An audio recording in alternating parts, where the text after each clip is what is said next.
ನಮಸ್ಕಾರ.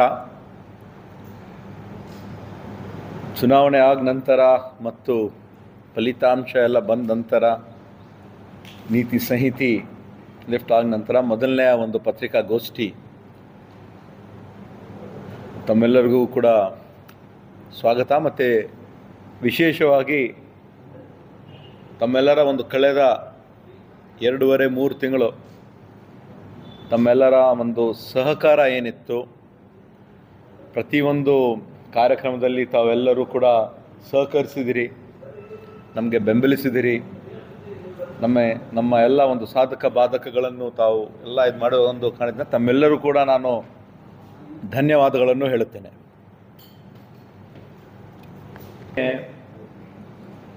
ನಾವು ಕಲಬುರಗಿಯಲ್ಲಿ ನಮ್ಮ ನೂತನಾಗಿ ಆಯ್ಕೆಯಾಗಿರುವಂತಹ ಸನ್ಮಾನ್ಯ ರಾಧಾಕೃಷ್ಣ ದೊಡ್ಡಮನಿ ಅವರು ಸುಮಾರು 27,205 ಮತಗಳ ಅಂತರದಿಂದ ಅವರು ಏನು ಗೆದ್ದಿದ್ದಾರೆ, ಅದು ಸಾಮಾನ್ಯ ಮಾತಲ್ಲ. ಯಾಕಂದರೆ ಅವರು ಗೆದ್ದಿದ್ದು ಸುಮಾರು ನಾವು 1 ಲಕ್ಷ ಮತಗಳು ಹಿಂದೆ ಇರತಕ್ಕಂಥ ನಾವು ನಮ್ಮ ಅಖಿಲ ಭಾರತ ಕಾಂಗ್ರೆಸ್ ಸಮಿತಿ ಅಧ್ಯಕ್ಷರು ಸನ್ಮಾನ್ಯ ಮಲ್ಲಿಕಾರ್ಜುನ್ ಖರ್ಗೆ ಸಾಹೇಬರು 1 ಲಕ್ಷ ಮತಗಳ ಅಂತರದಿಂದ ಏನು ಸೋಲನ್ನು ಅನುಭವಿಸಿದ್ರು, ಅದನ್ನು ನಾವು ಮುರಿದು ಇವತ್ತಿನ ದಿವಸ ನಾವು ಗೆದ್ದಿದ್ದೀವಿ. ಅಂದರೆ ಇದು ಸುಮಾರು 1,25,000 ಮತಗಳ ಒಂದು ಅಂತರವಾಗಿದೆ. ಇದು ಸಾಮಾನ್ಯ ಮಾತಲ್ಲ. BJPಯವರು ಇಡೀ ರಾಷ್ಟ್ರ ಮಟ್ಟದ ಹಾಗೂ ರಾಜ್ಯ ಮಟ್ಟದ ಎಲ್ಲ ಸಂಪನ್ಮೂಲಗಳು ಶಕ್ತಿಗಳನ್ನು ಅವರು ನಮ್ಮ ಕಲಬುರಗಿ ಜಿಲ್ಲೆಯಲ್ಲಿ, ಯಾಕಂದರೆ this is a very important constituency. ನಮ್ಮ ಅಧ್ಯಕ್ಷರ AICC ಅಧ್ಯಕ್ಷರ ಒಂದು ಕ್ಷೇತ್ರ ಇದೆ ಅಂತ ಎಲ್ಲರ ಒಂದು ಕಣ್ಣ ನಮ್ಮ ಮೇಲೆ ಇದೆ. ಅದಕ್ಕೆ ತಾವೆಲ್ಲರೂ ಕೂಡ ಚುನಾವಣೆಯಲ್ಲಿ ನೋಡಿದ್ರಿ, ಮೊನ್ನೆ ಒಂದು 8 ದಿವಸ ಹಿಂದೆ ಪ್ರತಿಯೊಂದು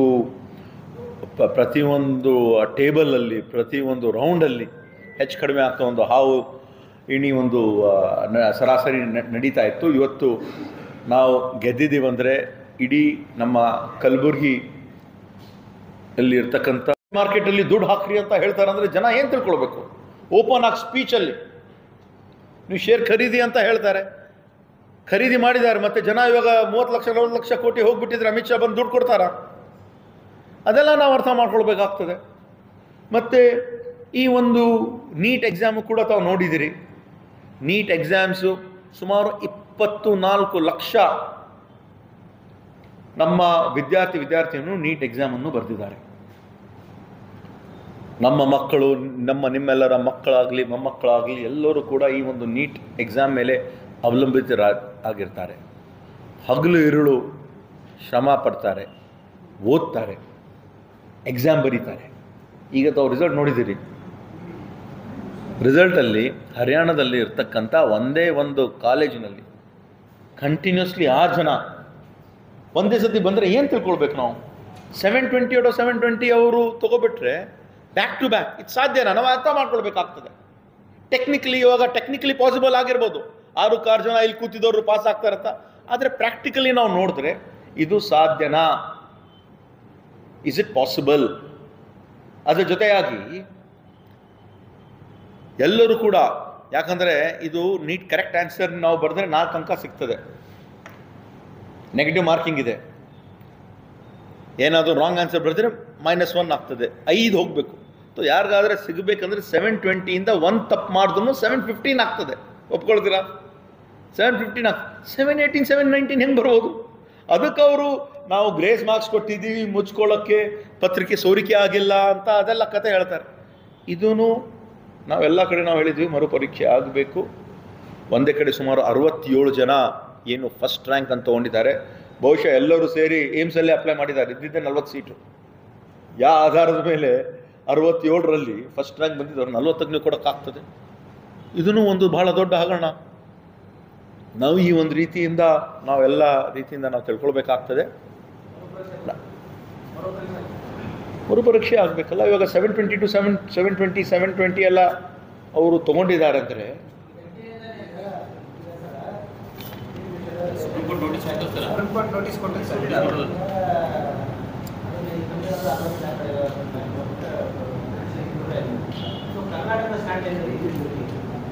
ಅದೇ ಇದ್ರ ಬಗ್ಗೆನೂ ಚರ್ಚೆ ಆಗ್ತದೆ. ನಾವು ಕೂಡ ಮರುಪರೀಕ್ಷೆ ಆಗಬೇಕು.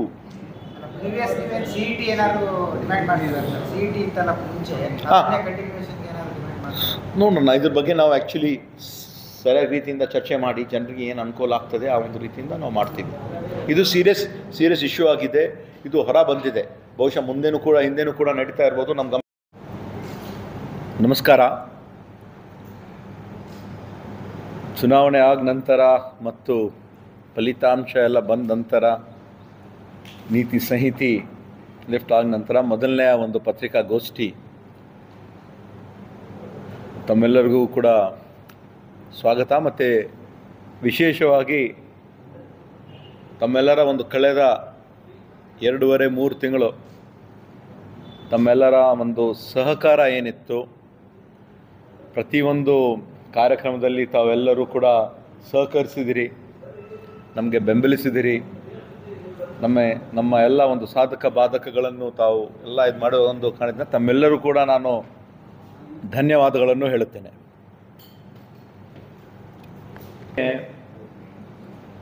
ನಾವು ಕಲಬುರಗಿಯಲ್ಲಿ ನಮ್ಮ ನೂತನಾಗಿ ಆಯ್ಕೆಯಾಗಿರುವಂತಹ ಸನ್ಮಾನ್ಯ ರಾಧಾಕೃಷ್ಣ ದೊಡ್ಡಮನಿ ಅವರು ಸುಮಾರು 27,205 ಮತಗಳ ಅಂತರದಿಂದ ಅವರು ಏನು ಗೆದ್ದಿದ್ದಾರೆ, ಅದು ಸಾಮಾನ್ಯ ಮಾತಲ್ಲ. ಯಾಕಂದರೆ ಅವರು ಗೆದ್ದಿದ್ದು ಸುಮಾರು ನಾವು 1 ಲಕ್ಷ ಮತಗಳು ಹಿಂದೆ ಇರ್ತಕ್ಕಂಥ, ನಾವು ನಮ್ಮ ಅಖಿಲ ಭಾರತ ಕಾಂಗ್ರೆಸ್ ಸಮಿತಿ ಅಧ್ಯಕ್ಷರು ಸನ್ಮಾನ್ಯ ಮಲ್ಲಿಕಾರ್ಜುನ್ ಖರ್ಗೆ ಸಾಹೇಬರು 1 ಲಕ್ಷ ಮತಗಳ ಅಂತರದಿಂದ ಏನು ಸೋಲನ್ನು ಅನುಭವಿಸಿದ್ರು, ಅದನ್ನು ನಾವು ಮುರಿದು ಇವತ್ತಿನ ದಿವಸ ನಾವು ಗೆದ್ದಿದ್ದೀವಿ. ಅಂದರೆ ಇದು ಸುಮಾರು 1,25,000 ಮತಗಳ ಒಂದು ಅಂತರವಾಗಿದೆ. ಇದು ಸಾಮಾನ್ಯ ಮಾತಲ್ಲ. BJPಯವರು ಇಡೀ ರಾಷ್ಟ್ರ ಮಟ್ಟದ ಹಾಗೂ ರಾಜ್ಯ ಮಟ್ಟದ ಎಲ್ಲ ಸಂಪನ್ಮೂಲಗಳು, ಶಕ್ತಿಗಳನ್ನು ಅವರು ನಮ್ಮ ಕಲಬುರಗಿ ಜಿಲ್ಲೆಯಲ್ಲಿ, ಯಾಕಂದರೆ this is a very important constituency. ನಮ್ಮ ಅಧ್ಯಕ್ಷರ AICC ಅಧ್ಯಕ್ಷರ ಒಂದು ಕ್ಷೇತ್ರ ಇದೆ ಅಂತ ಎಲ್ಲರ ಒಂದು ಕಣ್ಣ ನಮ್ಮ ಮೇಲೆ ಇದೆ. ಅದಕ್ಕೆ ತಾವೆಲ್ಲರೂ ಕೂಡ ಚುನಾವಣೆಯಲ್ಲಿ ನೋಡಿದ್ರಿ, ಮೊನ್ನೆ ಒಂದು 8 ದಿವಸ ಹಿಂದೆ ಪ್ರತಿಯೊಂದು ಟೇಬಲಲ್ಲಿ, ಪ್ರತಿಯೊಂದು ರೌಂಡಲ್ಲಿ ಹೆಚ್ಚು ಕಡಿಮೆ ಆಗ್ತಾ ಒಂದು ಹಾವು ಇಣಿ ಒಂದು ಸರಾಸರಿ ನಡೀತಾ ಇತ್ತು. ಇವತ್ತು ನಾವು ಗೆದ್ದಿದ್ದೀವಂದರೆ ಇಡೀ ನಮ್ಮ ಕಲಬುರಗಿಯಲ್ಲಿ ಈ ಬಾರಿ ನಮ್ಮ ಒಂದು ಅಭಿವೃದ್ಧಿಯ ಒಂದು ಪರ್ವ ಆಗಲಿದೆ. ಒಂದು ಅಭಿವೃದ್ಧಿ ಮುಂದೆ ಬರ್ತಕ್ಕಂಥ ದಿನಗಳಲ್ಲಿ ಈ ಒಂದು ಭಾಗದಲ್ಲಿ ತಾವು ಏನೇನು ನೋಡ್ತಾ ಇದ್ದೀರಿ, 5,000 ಕೋಟಿ ಅಂದರೆ ಭಾಳಷ್ಟು ಒಂದು ಅನುದಾನ. ನಾವು ಕೂಡ ಹೆಚ್ಚಿನ ಒಂದು ಒತ್ತಡ ಹಾಕಿ ನಮ್ಮ ಈ ಒಂದು ಭಾಗಕ್ಕೆ ಬರ್ತಕ್ಕಂಥ ಒಂದು ಅನುದಾನವನ್ನು ಹೊರತು ಈ ಒಂದು ಅನುದಾನ ಬರಬೇಕು ಅಂತ ನಾವು ಈ ಒಂದು ಭಾಗದ ಎಲ್ಲ ಮಂತ್ರಿಗಳು ಮತ್ತು ಶಾಸಕರು ನಾವು ಮಾತಾಡಿದ್ದೀವಿ. ಆಗಲೇಬೇಕು. ಮತ್ತು ನಾವು 5 ಸೀಟ್ ಕೊಟ್ಟಿದ್ದೀವಿ ಅಂದರೆ ಇನ್ನೂ ಹೆಚ್ಚಿನ ಒಂದು ನಿರೀಕ್ಷೆಯು ಕೂಡ ನಾವು ಅವ್ರ ಮುಂದೆ ನಾವು ಇಡ್ತೀವಿ ಅಂತ ತಮ್ಮೆಲ್ಲರಿಗೆ ಹೇಳಲು ಇಷ್ಟಪಡ್ತೇನೆ.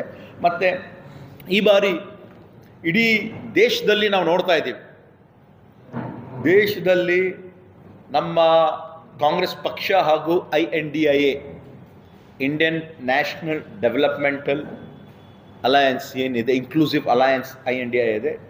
ಮತ್ತು ಭಾಳ ಒಳ್ಳೆಯ ರೀತಿಯಿಂದ ನಮ್ಗೆ ರಿಸಲ್ಟ್ ಬಂದಿದೆ. ನಮ್ದೇನು ನಿರೀಕ್ಷೆ ಇತ್ತು, ಯಾವ ಕಾರಣಕ್ಕೂ ನಮ್ಮ